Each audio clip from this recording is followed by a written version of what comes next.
Thanks so much for joining me for this full face of Sephora favorites. I have a lot of products in here because I wanted to try to show you as many as I could in one video. So we've got actually 2 different foundations on, we've got layered products. I wouldn't normally use this many products, but I thought I'd show you them in action. So let's go ahead and get started. We'll kind of build based on your level of coverage that you want. So if you were a very natural, no makeup kind of person, this is a lovely one by Western Atelier. It's a liquid super loaded, and this one is in Peau de Pesche. Now this one is a bit more moisturizing. So if you have drier skin, you might really like this. But compared to something like this, which is not available at Sephora, this one dries down a bit more, so it's better for more oily skin types like mine. But this is also lovely if you want a bit of hydration, and you can wear this all over the face for a nice filtered effect. So we're just gonna apply, just so you can see, if you haven't seen this in action. You can also add it to foundations. So there is the difference. It's a little bit brighter, you have a more filtered effect, but also has more of a glow. So definitely go easy on this if you are more oily or if you don't need that much hydration. And I was wearing sunglasses earlier, so there's a little indentation there.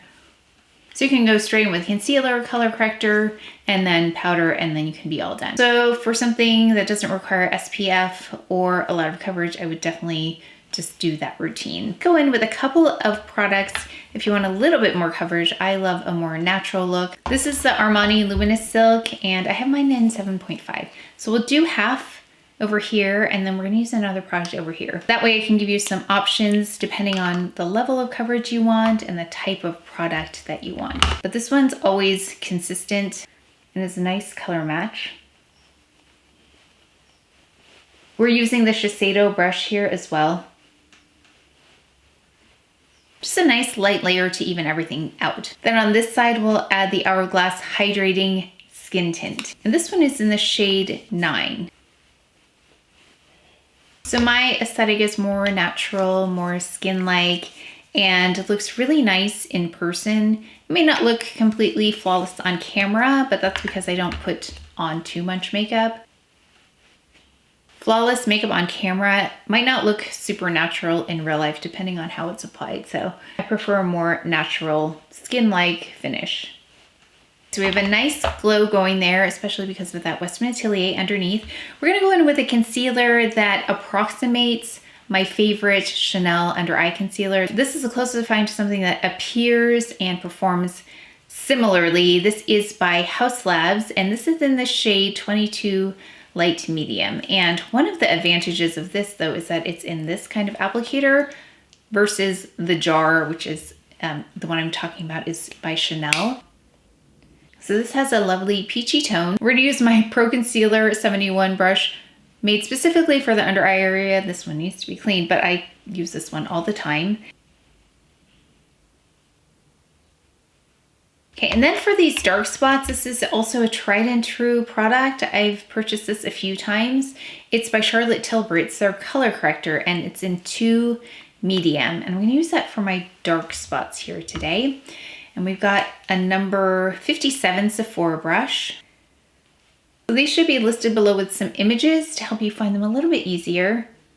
Okay, next we'll go in with a bit of the MER. Let me see the front here. This is the MER loose powder. And we have also the MER powder brush, which really pair nicely together. Tapping off the excess here.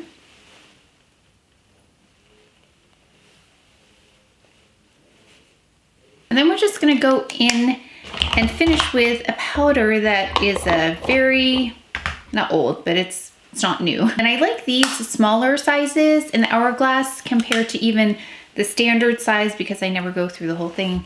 And also the large palette, like the really large palettes, are some of the least frequently used products that I have. So I'm just gonna put this in the center because it does a bit of blurring as well, even though there's just slight amount of just natural glow. It's not sparkly. You can see it just does a little bit of perfecting really well. We're gonna take a bit of bronzer. I have 2 bronzers that I really like. They're both by GUERLAIN. GUERLAIN makes some of the prettiest bronzers. Now this one is really hard to see. It's the one with all the colors in it, and this one is in the Terracotta Light. And then this one is in just the number 3. I'll show you them side by side. I like both of them. but they have just a slightly different appearance. So let's take the number 1 first. And it does get a little bit like this over after you've used it for a while. The colors kind of mix into each other. And it's a really pretty one. I have the medium one, but I prefer the light one better on my skin tone. This one has a bit more of a glow. So if you're wondering the difference, I can show you the difference here. This is 3. So this terracotta light that I had over here with all of the colors, this one says it's got a radiant finish to it. So that one's got the radiant finish. And then this one is the Sunkissed Natural Bronzer side. Although I have to say, in person, it's very, very subtle difference. Let's go in with brows now. This is one of my most frequently repurchased products. I think I've probably had, gosh, somewhere between 5 and 10 of these. It's the Gucci Brow Pencil. It's one of the easiest brow products I've used. I just draw in like this towards the bottom, on the top, and then I go down like this. And then it's got a nice spoolie. I mean, this is an older one. The newer one tends to perform better. But then I use a spoolie and I just brush through. It's a very easy way to get a brow on. This is why I travel with this one, because it doesn't waste any time. It's pretty consistent. The color is good. It's 04. And then this used to be my favorite brow gel, this DIOR Brow Gel. I have recently found the Jones Road Beauty one that I like even better. This is my favorite brow gel that I can find at Sephora, and I still use this because I have actually maybe 3 of these or so that need to be finished up. So I also will use these and travel with these. So this is kind of my travel brow kit, these 2 products. This is the DIOR Onset Brow. This is 03 too. It's got some pretty substantial hold, but it's still soft. Hydrate really fast. We have this Fenty, their lip mask, but I like to use it as a lip balm. It just comes out like this on the top there. It's nice and emollient. It's like a thicker balm. So I like to have that sitting on my lips when I do my makeup. That way they're nice and hydrated when it's time for lips. Let's go ahead with eyes. We've got here the Sophisticate. So there are so many next generation eye palettes that have been coming out. Now this is more of a traditional formula, but we'll add a little bit of something here in a moment just to show you what that looks like. But we're gonna take the lightest shade first. This is not a new to me palette. Actually, I decluttered a lot of Charlotte Tilbury recently, and things I did not declutter included some of the palettes. So still really like her palettes. So if you're looking for a really traditional kind of palette formula wise, then these are really nice. This is one of the very few all matte palettes out there. And then let's take this next deepest shade. This one right here is next. I'm gonna get a fluffy brush. So this is great for those of you who want a little bit more neutral palette, more subtle. We're going to take this darkest shade and add that to the outer corner, this darkest brown shade. Okay, even though this looks intense, it's not super intense once applied. Okay, let's just blend. So I thought we could do something different with the center of the eye because there's nothing glowy in here. Even though I didn't love the color stories for these palettes, this is the PRADA palette, and this one is in 03. And I tried to do a whole look with this. Not the easiest palette, but this is really nice formula. So the reason I didn't recommend it was because I would only use this color. But when I use this color, it's really beautiful. So go ahead and look at their color stories if you want something bold, something different. These don't look like any other palettes I've seen out there. Then I would take a look at those. But we're just gonna add that glow to the center of the lid. It is a really pretty shade. These PRADA palettes are definitely next generation palettes. There's a creamy, smooth application to these that are not present in some of the older palettes. Yeah, so these are very different in the way they feel, the way they apply, and the way they appear. So I do want to show you that. Let's add a little more depth to this Charlotte Tilbury. We're just going to take some more of this. I'm actually going to take 2 of these colors together and just do a little bit of each, just to deepen this just slightly. We're going to go in with a mascara, and this is my favorite mascara that can be found at Sephora. This is Tower 28. And I've tried the black. Actually, I've repurchased that one a couple of times. This one's in Drift and it's a brown shade. So let's try this. I don't know if I've tried this on camera before, but they have black and they have a brown shade.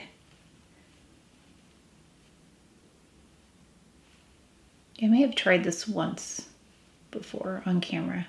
No flaking, no smudging with this one, and it builds nicely. There's also no clumping here. Okay, we're gonna take this Victoria Beckham. It's just part of my routine here to clean up this bottom part here and just brighten really quickly. Just even out that tone under the eyes. We've got Clé de Peau here. Really fast. So clean up the corners. Okay, I have a couple of blushes that are really stand out blushes, and I think you already know which one I'm gonna talk about because I talk about this all the time. It's number 9, Valentino. It's one of my most frequently used blushes. I have 2 of them. This is a new one. My other one is almost completely out.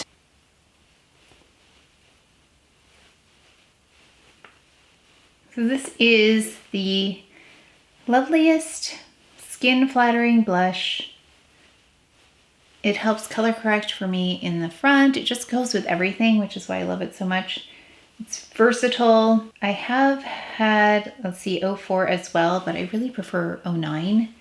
It's the one I always pull for. It's the one I get the most use out of. So we've got this here, and then I did want to feature this because I think it's such an innovative idea. I think the product is lovely. This is the Patrick Ta blush. I'm gonna put this on this side and we're gonna kind of even them out. So this one is a lot more vibrant. And this one, you add the powder first, like so. We'll go lightly because I'm gonna go in with kind of a bold lip here in a moment. So you can see the difference there. You can kind of regulate this based on how deep or heavy you want this to be. I'm gonna take a little bit of this just so you can see that. So that's the difference. I'm gonna take a little of this and just calm that down a little bit, 09. But I did want to show you that. And then let's go in with Patrick Ta over on this side and brighten that up a little and intensify.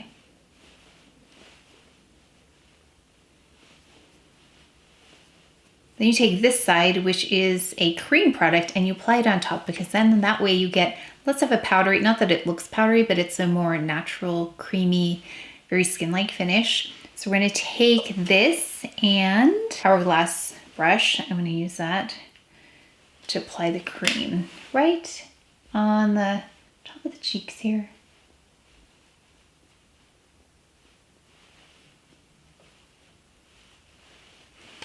Okay, that's really pretty. Just taking the excess of that dim light just to kind of blend that in right on the bottom here. I'm gonna use the DYSON and then we'll add the lip. I just did some loose waves here with the DYSON. And if I do one that's a little bit more dry, that's how I get these more loose curls versus if it's a little bit more damp, because I just had this dry hair and added a little bit of water into this. But if it's more on the damp side, then it gets a tighter kind of curl for me. Okay, so let's go ahead and add a lip now. This is not my preferred formula, but this color is really beautiful. This is Prada. And I wanted to point this out because a lot of people are interested in this line. So if you didn't see my video, and I did try this if you wanted to see that video, I have combination skin. I thought we could talk about the lipstick, and I applied this a couple of ways. And the best way to apply this, now this is a hyper matte in the shade Notte, I believe. Yeah, and this is to emulate the shades they use on their Saffiano leather. So we're gonna just apply like this. I still have that moisture on my lips, so they're not totally dry to begin with. I'm just gonna do like a light layer. Just kind of gently apply it. And that's how we're gonna use this because I think it's a beautiful shade, but it's not my favorite finish. But if you do like a more matte formula, this is really beautiful shade. And the formula was comfortable.